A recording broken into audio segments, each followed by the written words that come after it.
So at the Abbey, we make the retreat kind of two parts, so that people who can't stay for the whole time can come for the first part and join us. And so we are drawing to the end of that first part. And so I think 7 of you are going to be leaving on Friday. Snoof, snoof.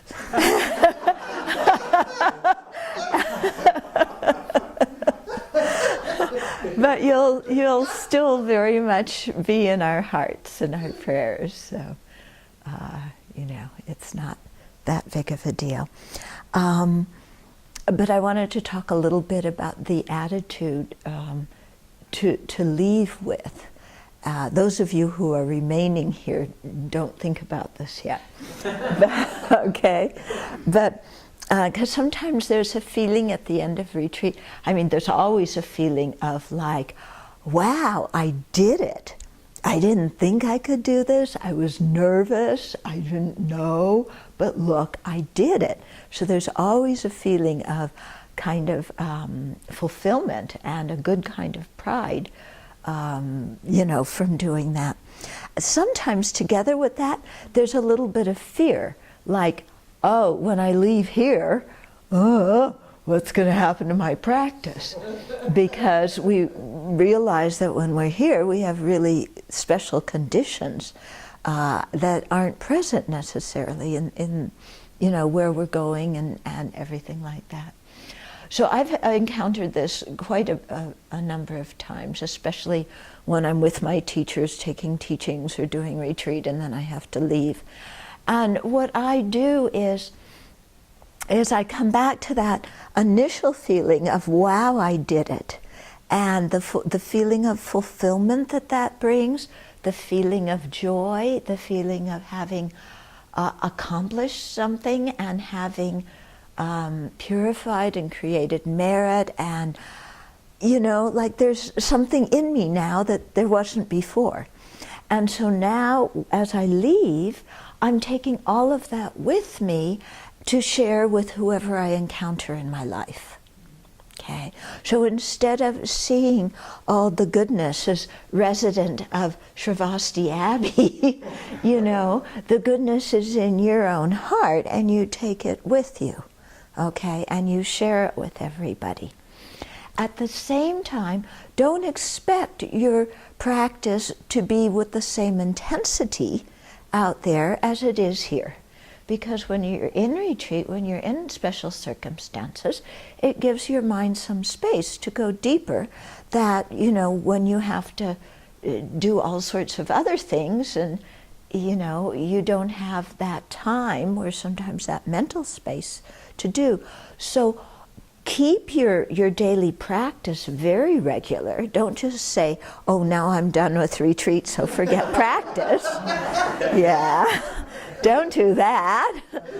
But, keep your practice regular. You won't be able to do as many sessions as you do on retreat, but make sure you do at least some morning and evening session.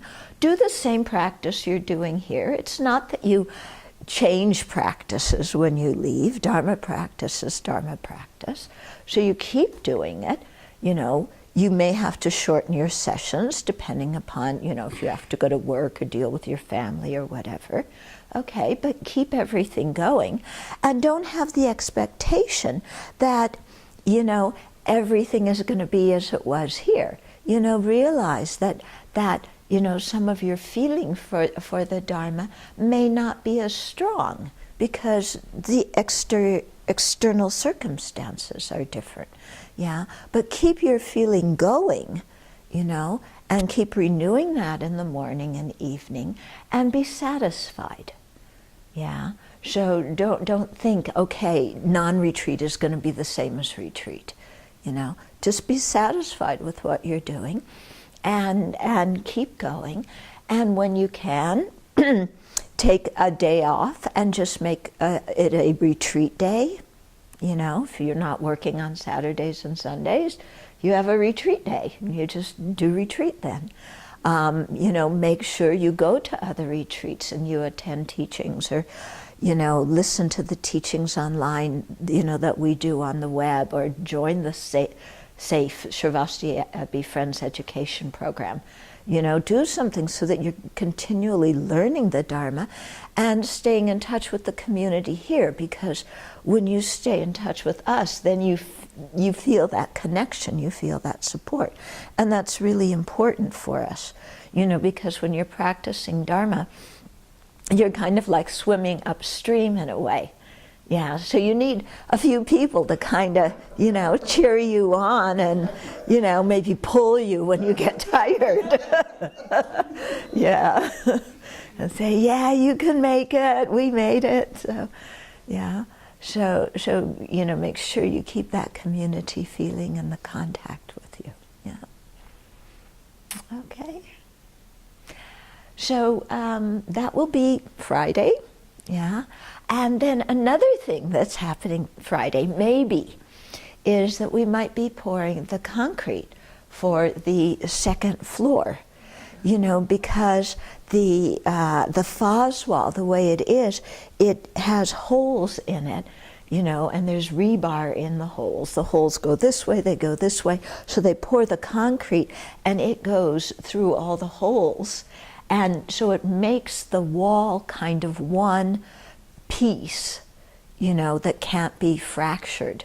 Yeah, so they're going to have an especially big boon, because it's not the first floor, it's the second floor that we're pouring. We did the first floor before. Yeah, so, but it's really kind of exciting to see them pouring, especially they'll be kind of high up because you have the gables going up, and and the concrete going down, and then they have to do it so they have the exact proper hydraulic pressure, so that it not just goes down, but below the windows it goes this way. Yeah, so that it fills in below the windows, and but not too much pressure so that it comes out the windows. Yeah, so it's really quite an art. It takes a bit of skill. Yeah, so that may be happening on Friday. Let's hope so. Okay, so yeah.